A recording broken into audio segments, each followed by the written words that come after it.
Bonjour et bienvenue à l'émission Chrétien comme Christ. Le thème de notre émission aujourd'hui est imitateur. Alors Christine, qu'est-ce que ça veut dire? Eh bien déjà l'apôtre Paul va nous parler de cela dans 1 Corinthiens chapitre 11 verset 1.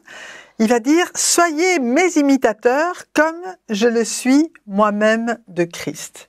Et donc quand on parle d'imitateur, c'est qu'on a quelqu'un à imiter.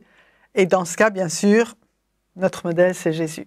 Oui, et lorsque on parle d'imitation, on n'est pas en train de parler de copier-coller, hein, mais tu l'as très bien dit, comme modèle. Ça veut dire que on se base sur un modèle et on essaye d'être comme ce modèle-là. Donc, comme tu disais, l'apôtre Paul, il a dit moi, j'imite Christ. Je l'ai pris comme modèle. Vous pouvez m'imiter moi, me prendre comme modèle parce que vous me voyez. Et Paul, il avait aussi l'apôtre Paul, il avait quand même cette relation intéressante aussi avec Christ, c'est-à-dire que il n'avait pas connu lorsque Jésus était sur la terre, mais il a dit que son enseignement c'était Christ qui l'avait enseigné, hein, donc quelque part. Donc ça veut dire que il avait quand même une révélation de comment était Jésus, de ce qu'il avait fait, de comment il pensait, il agissait. Parce que l'imitation quelque part c'est ça, c'est pas juste imiter sa voix, mais c'est dans son caractère, son comportement. Imiter, c'est quand même, ça se base quand même sur le visuel quelque part, parce que on peut imiter seulement quelqu'un qu'on regarde, qu'on observe. En tout cas, il s'inspirait de ce que Jésus disait ou avait dit, de ce que Jésus faisait ou avait fait. Donc, il allait s'inspirer de ces manières de faire de Jésus. Et c'est ça qu'il allait, je vais dire, mettre en pratique dans sa vie.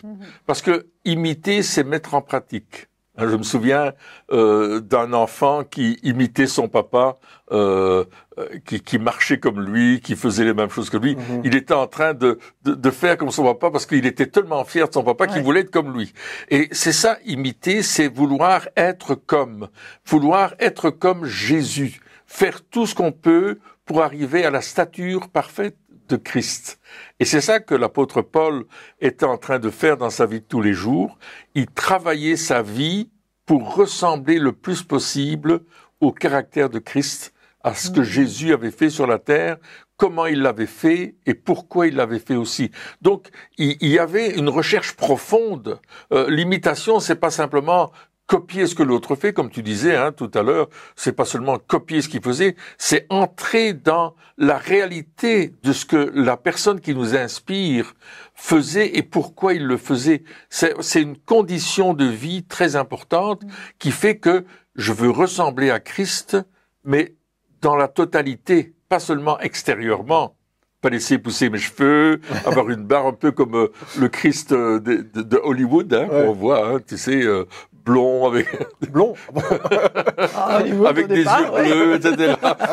Non, on va pas. Et c'est pas ça imiter Christ.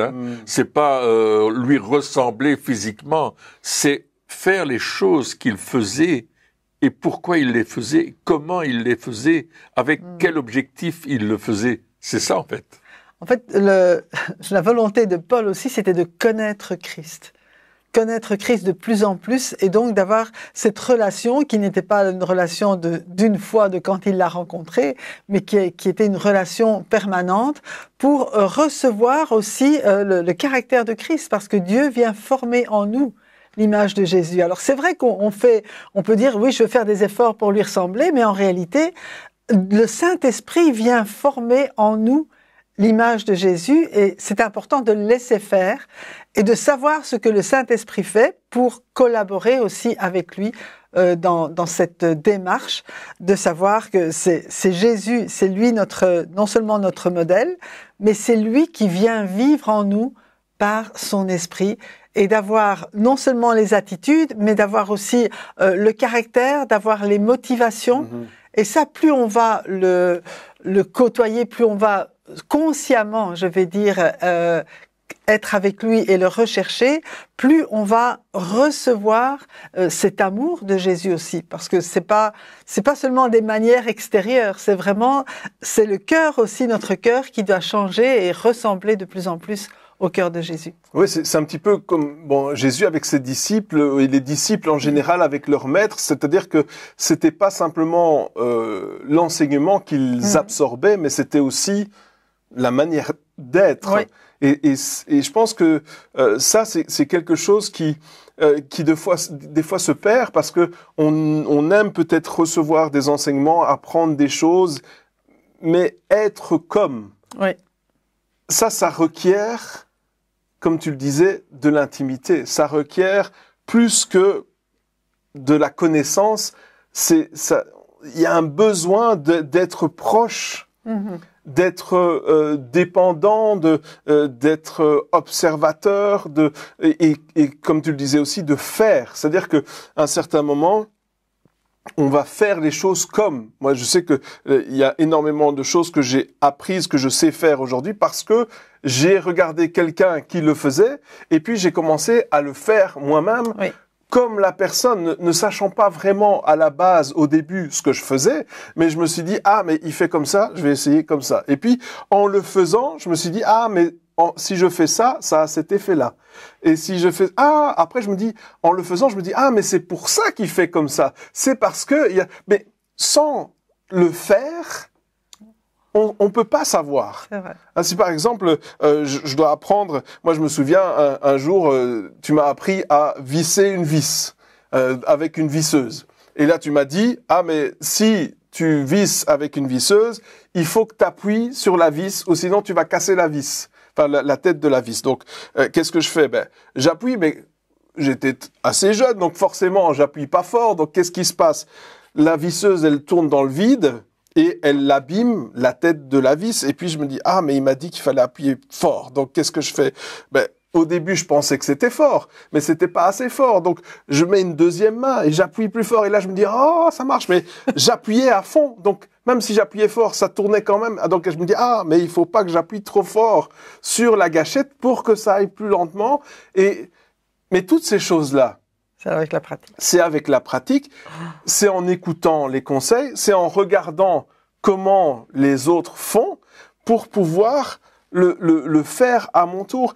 Et tout ça, ça demande des efforts. Ça demande un engagement. Ça demande plus que juste être spectateur. Parce que ce que l'apôtre Paul, il dit pas soyez mes spectateurs. Il dit pas venez me voir, venez m'écouter prêcher, venez m'entendre parler et regardez les merveilleux miracles que je peux faire. Non, il dit soyez mes imitateurs. Ça veut dire que ça demande une implication. Ah oui. Et je pense que des fois c'est ça qui peut freiner pas mal de personnes, c'est de dire oui mais moi je veux bien regarder, mais je veux pas m'impliquer. Mais avec Jésus, on a besoin d'être impliqué. On a besoin de s'impliquer. Et si on veut voir dans nos vies, parce que le thème général ici, on parle de guérison, de salut et de délivrance. Si on veut voir ces choses-là se manifester, il va falloir qu'on s'implique à un certain moment. Absolument. Et c'est ça l'imitation aussi, c'est de s'impliquer. Oui. Et Paul avait eu une rencontre assez dramatique avec Jésus, n'est-ce pas, sur le chemin de Damas, lorsque Jésus est venu le rencontrer et qu'il est tombé par terre, et puis il a dit mais qui es-tu? Et Jésus n'a pas dit je te maudis, je vais te détruire. Il a dit non, je suis Jésus que tu persécutes.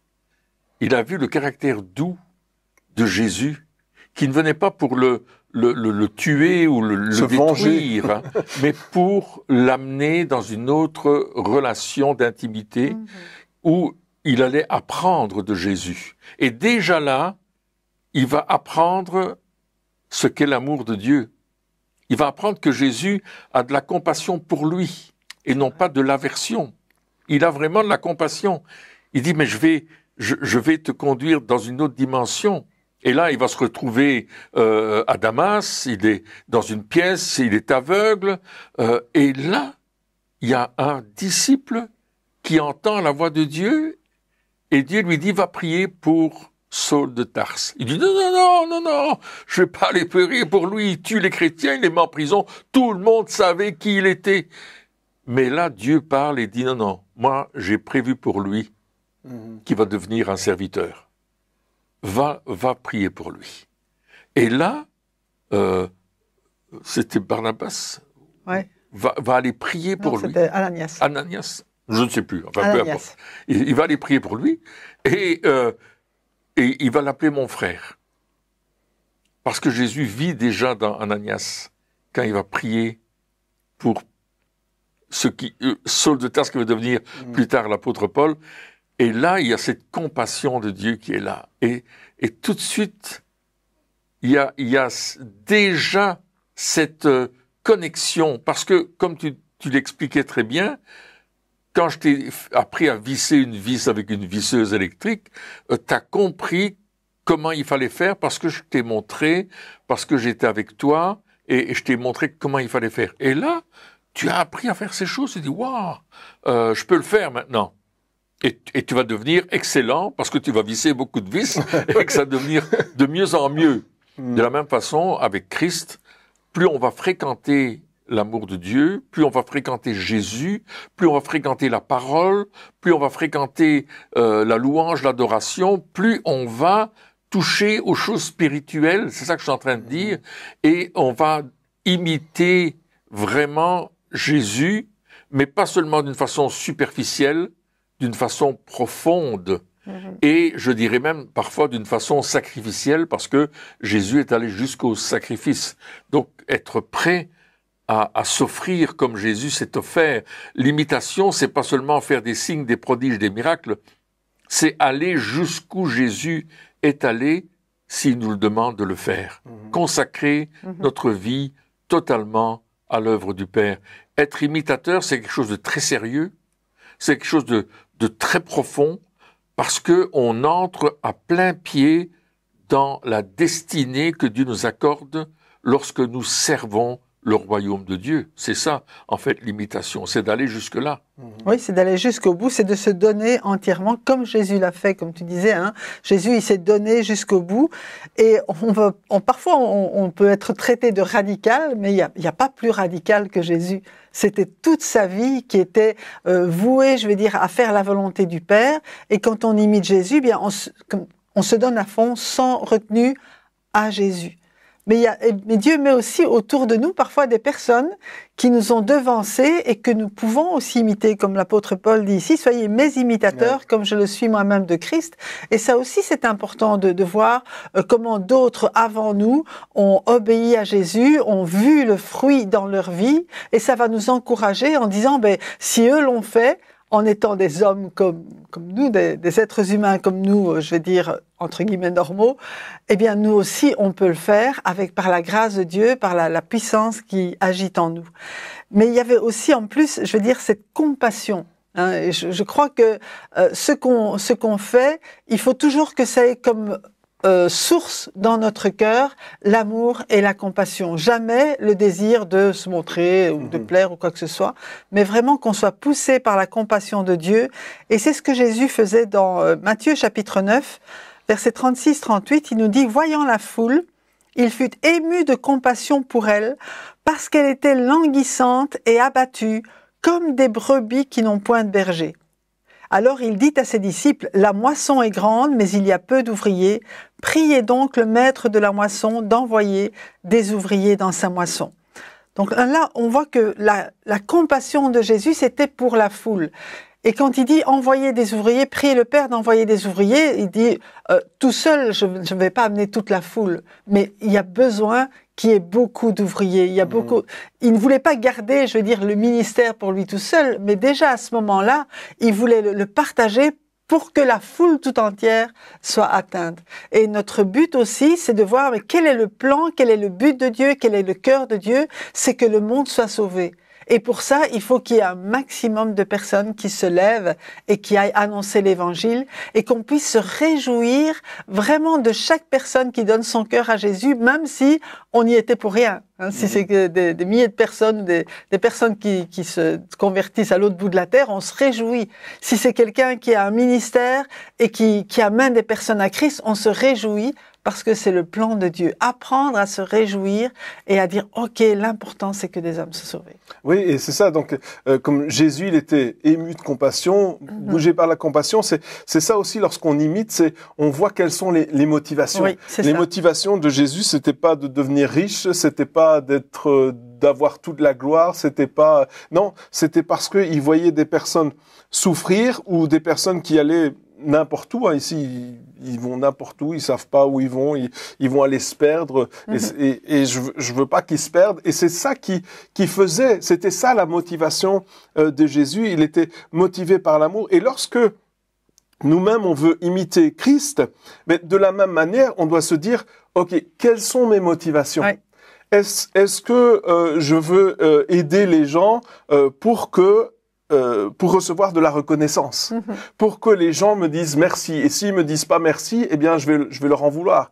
Et moi je connais j'ai vu des personnes comme ça qui ils servaient, etc. Et puis ils sont venus dire ah oui mais un tel il m'a pas dit merci et puis donc j'arrête de faire ça. Waouh. Alors ça veut dire que la motivation c'était pas pour aider, c'était pour qu'on puisse reconnaître combien tu fais des belles choses. Et si tu n'as pas cette reconnaissance, alors à ce moment-là, tu arrêtes parce que ta motivation, elle était pas bonne. Et de la même manière, on doit toujours se remettre en question et se dire, quelle est ma motivation? Moi, je me souviens que tout au début, j'étais là en train de dire, ah mais Seigneur, je veux te servir, etc. Et même avant que je commence à servir, je dis, Seigneur, je veux te servir et tout. Et à chaque fois que je voyais ça, je voyais les foules et tout ça. Et puis Dieu me dit, c'est quoi ta motivation? Bah, te servir, Seigneur. Il dit, oui, mais ce que tu vois là, ce que tu veux, c'est qu'on t'adule, que c'est ce que tu veux, c'est le succès. Ah, je dis, ah oui, c'est ça ma motivation. Oh, j'ai une mauvaise motivation. Mon attitude n'est pas bonne. Ce que je veux faire est juste, mais l'attitude avec laquelle je veux le faire n'est pas juste. Oh, Seigneur, je te demande pardon. Ça vient de l'orgueil. Et ça, dans ma vie, c'est pas juste. Et de la même manière, lorsque des fois peut-être on peut reprendre quelqu'un ou lorsqu'on peut dire des choses, des fois notre motivation, c'est pas d'aider la personne, c'est de prouver qu'on a raison. Ou alors c'est parce que dans notre cœur, on a été blessé. Et donc, parce qu'on est blessé depuis cette blessure, depuis cette offense qu'on a reçue, alors on veut dire que tout le monde est injuste, qu'ils sont dans l'erreur, etc. Mais notre motivation, elle vient de l'offense. Et si on en parle aujourd'hui, c'est parce que beaucoup de personnes sont motivées par l'offense. Quelque part, il y a une blessure, et de cette blessure, il y a commencé à avoir une haine. Et alors on se dit, ah oui, mais c'est une sainte colère. Non, c'est pas une sainte colère. Tu es blessé. Et parce que tu es blessé, alors tu dis des choses. Et tu es injuste avec les gens et tu dis des choses pour blesser les autres. Et là, tu dis que c'est pour les reprendre. Non, non, non. C'est parce qu'à l'intérieur, tu es blessé. Et ta motivation, elle n'est pas juste. Il faut que tu puisses guérir. Jésus, quand il reprenait les gens, c'était pas parce qu'il était blessé. C'est parce qu'il les aimait profondément. Et je pense que lorsqu'on parle d'imitation, la motivation, c'est une des choses les plus importantes. C'est vrai. Où est notre cœur? D'où est-ce que l'on parle? De quelle attitude? Depuis quelle attitude est-ce que l'on fait les choses? Depuis quelle motivation est-ce que l'on fait les choses? Et si c'est pas la même motivation que Jésus, vraiment, parce que on peut donner des excuses, hein, on peut faire semblant que, mais à l'intérieur, qu'est-ce qui se passe dans mon cœur? Il faut se remettre en question. Il faut se remettre en question. Absolument. Si je parle à cette personne-là, et si je fais ces choses-là, est-ce que c'est parce que je veux son bien, ou est-ce que c'est parce que j'aimerais pouvoir dire aux autres combien j'ai bien parlé, comment j'ai fait des belles choses? Où est ma motivation? Wow. Où elle en est? Et si je veux être imitateur, ça doit changer, ça. Mais, et c'est pas impossible, hein. Des fois, on se dit, ah oui, mais non, mais je pourrais jamais changer. Non, non, non. Une fois déjà qu'on le remarque. C'est ça. À ce moment-là, on peut dire, on repère. Et quand on repère, on dit, ouh, ok, là, il y a quelque chose qui va, Seigneur, viens changer mon cœur. Et il le fait. Il change notre attitude. Oui. Et en plus, dans le texte qu'on voit ici, la compassion de Jésus, il est ému de compassion parce qu'il y a des gens en face de lui qui cherchent à être conduits. Ils n'ont point de berger. Ils sont languissants, ils sont abattus et ils vont dans tous les sens, ils savent pas trop vers qui se tourner pour avoir une solution dans leur vie. Et il y a beaucoup de gens autour de nous qui sont dans cette condition-là. Et notre rôle, c'est de pouvoir les conduire vers le bon berger qui est Jésus et qui a donné sa vie pour ses brebis. Et c'est à nous d'aller dans cette direction-là et de bénir les personnes pour qu'ils découvrent qu'il y a une solution pour leur vie. Ce qui est important là-dedans, c'est de demander à Dieu de nous montrer les personnes comme lui les voit. Ouais. Parce que parfois, c'est vrai qu'il y a beaucoup de gens qui n'ont pas de berger, qui ne savent pas quoi, mais est-ce qu'on a la même vision que Dieu? Est-ce qu'ils ont autant d'importance pour nous qu'ils en ont pour Dieu? Et là, c'est là qu'on a besoin aussi dans notre relation avec Dieu de lui demander, mais montre-moi, qu'est-ce que tu vois? Quelle est ta compassion pour eux? Parce que notre compassion en nous est loin d'être suffisante. Oui, oui, c'est vrai. Et en même temps, comme on l'a dit, on a besoin de modèles. Oui. Moi, je me souviens, un jour, j'étais dans une conférence, dans un camp, et puis il y avait donc d'autres orateurs qui étaient là, des personnes plus âgées. Et je me souviens que j'étais en train je discutais avec eux, et puis à un certain moment dans la conversation, je commence à critiquer quelqu'un. Ben, personne d'autre ne fait ça, c'est juste moi. Oh là là. Mais je commence à critiquer quelqu'un. Et puis, je me souviens que la personne avec qui je parlais dit « Non, non, je veux pas critiquer. » Et je le regarde, je me dis « Mais ça fait du bien de critiquer. » En moi-même, je me dis « Mais pourquoi ça fait tellement de bien de pouvoir parler de comme ça. » Et je me dis « Oh là, lui, il a quelque chose que moi, j'ai pas. Il a compris quelque chose que moi, j'ai pas encore compris. Il est il a une attitude que moi, je devrais avoir et que je n'ai pas encore. Et qu'est-ce que j'ai fait? La suite de la conférence, eh bien, je me suis rapproché de cette personne. J'ai commencé à discuter parce que je me suis dit, là, il y a une attitude comme Christ que moi, je n'ai pas et que je devrais avoir. Et que j'ai trop de facilité à faire des choses que je devrais pas faire. Et je veux savoir pourquoi il a cette attitude-là. Et on doit nous-mêmes regarder autour de nous. Il y a des personnes, comme tu le disais tout à l'heure, il y a des personnes qui ont atteint peut-être un autre niveau, qui ont déjà compris quelque chose, qui sont déjà plus loin que nous, qui sont déjà passés par des épreuves difficiles, qui ont fait qu'ils ont cheminé, et puis ils ont compris, et puis ils ont avancé. Et nous-mêmes, on doit être prêts à apprendre de ces personnes en se disant « Ah, lui, il a compris quelque chose que moi, j'ai pas compris. » C'est difficile de l'admettre, mais j'ai besoin d'apprendre. Et je veux imiter aussi. Oui, ressembler à Jésus. Et ça me fait penser à cette histoire des missionnaires qui arrivent dans un village et il dit « On est venu vous parler de Jésus. » Jésus? Ah bon? Mais Jésus, il a habité parmi nous. Le missionnaire dit, attendez, qu'est-ce que vous voulez dire? Oui, il y avait un monsieur qui a vécu au milieu de nous et il nous parlait de Jésus et il vivait comme Jésus. Il faisait les choses de Jésus. Il nous a parlé des évangiles, il nous a parlé de l'amour de Dieu et il aimait tout le monde, il prenait du temps pour prier avec les gens, etc. Le missionnaire dit, mais c'est incroyable, ça, il comprenait pas. Et il dit, mais il est enterré là, parce qu'il a vécu vieux et puis il est décédé, mais lui nous a parlé comme Jésus, et nous savons qui est Jésus, parce qu'on a vu en lui Jésus. Il était l'imitateur de Jésus, tellement fort que les gens du village connaissaient Jésus. Ils savaient qui était le Seigneur Jésus. Et pour eux, cet homme était comme Jésus. et il les avait amenés à croire en Jésus. Et les missionnaires étaient très étonnés de voir cela, mais effectivement, il était un imitateur. Soyez mes imitateurs, comme je suis moi-même de Christ.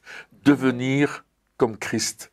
C'est vraiment un objectif qu'on peut tracer dans notre vie et dire, mais je voudrais devenir comme Christ. Et pour devenir comme quelqu'un, il faut le fréquenter. Ouais. Il faut être avec lui, comme dans ton histoire où tu as fréquenté cet homme parce qu'il t'inspirait quelque chose que tu ne connaissais pas encore. Mais plus on va fréquenter Jésus, plus on va fréquenter la parole de Dieu, plus on va fréquenter le Saint-Esprit, plus on va fréquenter nos frères et sœurs, plus on va devenir comme Jésus, plus on va apprendre à devenir comme Jésus. C'est pas en étant tout seul dans un coin qu'on devient comme ça, Jésus, c'est en se frottant les uns aux autres et en voyant ce que tu as très bien décrit, les traits de caractère qui sont les nôtres et qui doivent être rectifiés pour que nous devenions comme Christ et que nous soyons cet homme, cette femme qui apportons cet amour, cette paix, cette joie, cette réalisation de la parole de Dieu d'une façon pratique autour de nous. Et c'est ça, être un imitateur. C'est vivre pleinement ce que Jésus vivait, mais pour ça, il faut le fréquenter. Il faut être amoureux de lui, quelque part. Je pense qu'il y a quelque chose qui est extraordinaire aussi, c'est que c'est le plan de Dieu pour nos vies et que Dieu va permettre des circonstances justement qui vont nous faire aller de progrès en progrès. D'abord réaliser où nous en sommes, mais réaliser aussi que lui vient changer nos vies et la bonne œuvre qu'il a commencée en nous, il va la rendre parfaite pour le jour de Christ. C'est le plan de Dieu et je crois et je déclare et je proclame qu'il finit toujours ce qu'il a commencé. Amen. Et qu'il nous amène, même dans des circonstances qui peuvent être difficiles, et en se fréquentant les uns les autres, c'est clair que ça c'est important, c'est là que notre caractère va être de plus en plus travaillé par le Seigneur pour ressembler au caractère de Jésus, mais en même temps pour porter le fruit et le bon fruit, parce que c'est pas juste pour nous être meilleurs, c'est surtout pour qu'on puisse accomplir le plan de Dieu pour notre vie. Oui, c'est ça. Plus on va le fréquenter, plus on va lui ressembler. Ouais. Et on peut se dire, ah oui, mais qu'est-ce que ça a à voir avec la guérison, le salut, la délivrance? Ben, tout simplement que plus on le fréquente, plus on lui ressemble, et plus on lui ressemble, plus on va faire ce qu'il fait. Voilà, tout simplement. Mais et ce sera plus fort que nous. C'est-à-dire que parce qu'on s'est frotté, parce qu'on commence à lui ressembler, eh bien alors on va simplement agir comme lui il agit. Et on va devenir des imitateurs parce qu'on est proche de lui. Et donc ce ne sera pas un effort extrême de le faire, ce sera juste cette proximité constante qui va nous amener à faire les mêmes œuvres que lui. Amen, tout à fait. Eh bien, chers amis, merci encore de nous avoir suivis pour cette émission. Et puis on se retrouve très bientôt.